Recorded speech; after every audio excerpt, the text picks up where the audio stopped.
Hello friends, मैं हूं रितिका और आज मैं आपको बताऊंगी कि कैसे होता है दुनिया के सबसे पावरफुल आदमी का चयन यानी अमेरिका के राष्ट्रपति का चुनाव। मैं आपको बताऊंगी कि आखिर अमेरिका के प्रेसिडेंट के चुनाव में वोटिंग कैसे होती है, इसका प्रोसेस क्या है, वोटिंग की वैल्यू कैसे तय की जाती है, कौन इसमें पार्टिसिपेट करते हैं और ये भारत के चुनाव प्रणाली से अलग कैसे है।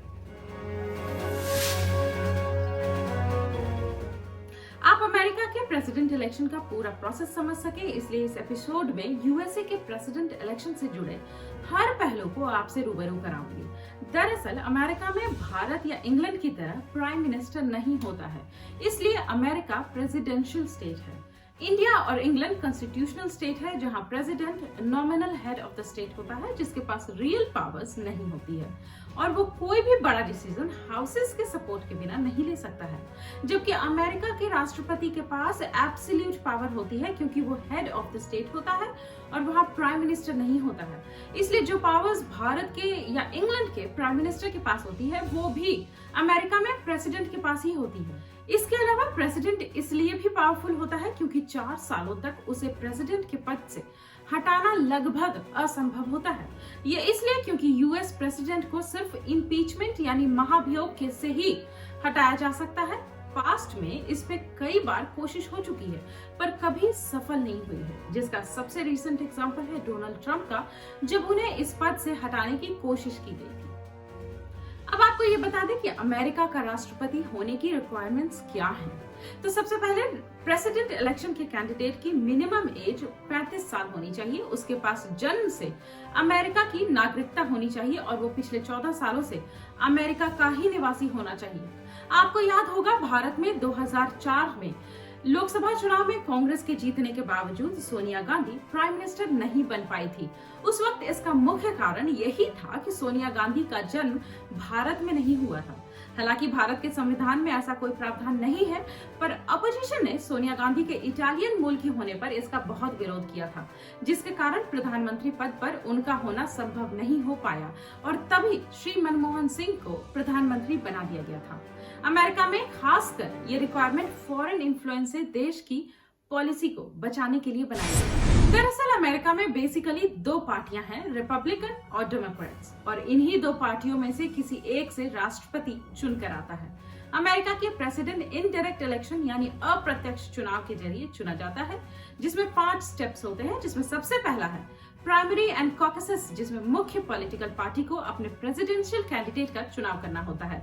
इसमें पार्टी के प्रेसिडेंशियल कैंडिडेट का इलेक्शन होता है, उसके लिए वोटिंग होती है और तब उस कैंडिडेट का सिलेक्शन होता है और फिर ही इलेक्टेड कैंडिडेट को उस पार्टी से प्रेसिडेंशियल कैंडिडेट के तौर पर अनाउंस कर दिया जाता है। ये प्रोसेस 6 से 9 महीने तक चलता है, जिसमें आम नागरिक रजिस्टर्ड पार्टी मेंबर्स डायरेक्टली मुख्य पार्टी के राष्ट्रपति उम्मीदवार को वोट कर सकते हैं। इस प्रोसेस में कैंडिडेट अपना अपना पॉलिसी स्टेटमेंट रखते हैं, उनके बीच टेलीविजन पर चुनाव बहस होती है और जनता को इसका इंफॉर्मेशन दिया जाता है। फिर जनता कैंडिडेट खुद चुनती है और तभी मैक्सिमम वोटेड कैंडिडेट को प्रेसिडेंशियल कैंडिडेट के तौर पर पार्टी अनाउंस कर देती है। बराक ओबामा ऐसे ही प्रेसिडेंट हुए हैं क्योंकि वो यंग और ब्लैक प्रेसिडेंट थे, जिनको बहुत ही कम लोग जानते थे प्रेसिडेंट बनने से पहले तक, पर चूंकि वो सशक्त लीडर थे, लोगों ने उनको चुना और वो प्रेसिडेंट भी बने।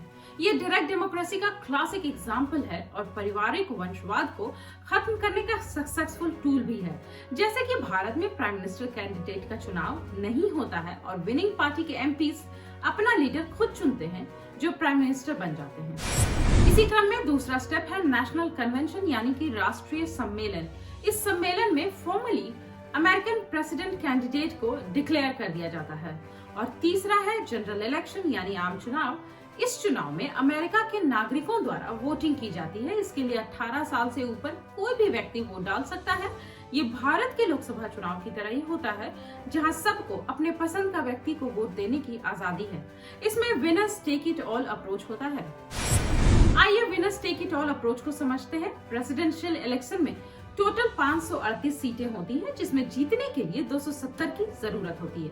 लेकिन इस पूरे प्रक्रिया में जो यूनिक चीज है वो ये है कि winner takes it all approach, मतलब कि किसी पार्टिकुलर राज्य में किसी पार्टी उम्मीदवार को सबसे ज्यादा सीटें मिलती हैं, उसे उस राज्य के सारे सीट्स का विनर बना दिया जाता है। इस क्रम में चौथा है इलेक्टोरल कॉलेज यानी कि निर्वाचक मंडल। इसमें जनरल इलेक्शन के बाद अमेरिका के सारे स्टेट से जो 538 इलेक्टेड रिप्रेजेंटेटिव्स चुने जाते हैं, विनर टेक्स इट ऑल के अप्रोच से वो फाइनली राष्ट्रपति का फॉर्मल तरीके से चुनाव करते हैं। ये सिर्फ फॉर्मल एक्सरसाइज होती है क्योंकि प्रेसिडेंशियल कैंडिडेट का चुनाव ऑलरेडी हो चुका होता है। यहाँ पे कोई कॉन्फ्लिक्ट नहीं हो सकता है। जैसे भारत में प्राइम मिनिस्टर का चुनाव एमपीज के वोट से होता है, वो ऑलरेडी डिसाइडेड होता है, बस वोट देना बाकी है।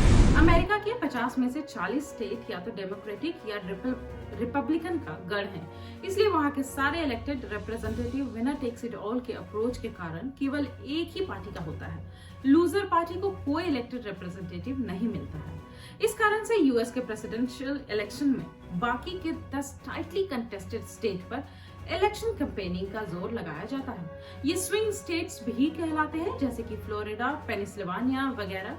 यहाँ पर हार जीत का मार्जिन बहुत कम होता है और इसी वजह से हर एक वोट कीमती होता है। एक्चुअली अमेरिका में ये भी प्रावधान है कि जो लोग खुद जाकर वोट नहीं डाल सकते हैं, वो अपना वोट बाय पोस्ट यानी डाक के जरिए भेज सकते हैं।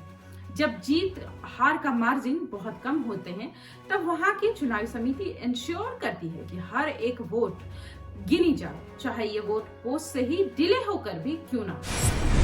इसी वजह से 3 नवंबर 2020 को चुनाव खत्म होने के बाद भी रिजल्ट डिक्लेयर नहीं किया जाता। और इसी क्रम में 5वां है रिजल्ट यानी परिणाम, जो सारे स्टेजेस को सफलतापूर्वक पार करने के बाद आता है।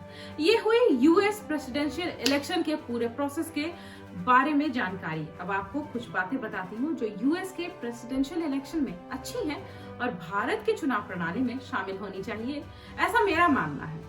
इसमें पहला है डिबेट, जो इलेक्टोरल्स जनता के सामने करते हैं। इस तरह के डिबेट में जनता नेता के कैंपेन के दौरान खुद ही सवाल पूछ सकती है और जिसका जवाब उस नेता को देना जरूरी होता है। इसके उलट भारत में स्क्रिप्टेड भाषण के साथ नेता जनता के बीच में जाते हैं और अपनी नीतियां बताकर वापस आ जाते हैं। जनता को सवाल पूछने का मौका नहीं मिलता है। दूसरा है प्रेसिडेंशियल कैंडिडेट का फॉर्मल इलेक्शन, जो पार्टी मेंबर्स या आम नागरिक ही करते हैं। इससे किसी भी पार्टी में किसी भी पद पर रहा कोई भी व्यक्ति, चाहे वो कार्यकर्ता ही क्यों ना हो, वो खड़ा हो सकता है, अपनी नीतियां लोगों के सामने रखता है, फिर जो लोग उसे पसंद करते हैं वो उसे चुनते हैं। ना परिवारवाद आता है और ना ही पार्टी पदों पर काम करने वाले का हायरार्की आता है। तीसरा है यूएस में प्रेसिडेंट फिक्स्ड है, यानी 4 सालों तक फिक्स्ड चुना जाता है। इंडिया की तरह नहीं कि एमपीज ने अपना सपोर्ट विड्रॉ कर लिया तो सरकार गिर जाए। इससे सरकार अस्थायी तो हो ही जाती है, सही गवर्नेंस भी नहीं मिलता है। तो जैसे आज हमने जाना कि अमेरिका के राष्ट्रपति का चुनाव दिलचस्प और खास है। यूएस प्रेसिडेंशियल इलेक्शन से जुड़ी कोई भी सवाल आपके मन में हो तो मुझे नीचे कमेंट बॉक्स में पूछें। मैं ऐसे ही इंटरेस्टिंग बातें लेकर आती रहूंगी। आप मेरे चैनल को शेयर करें और सब्सक्राइब करें। Thank you.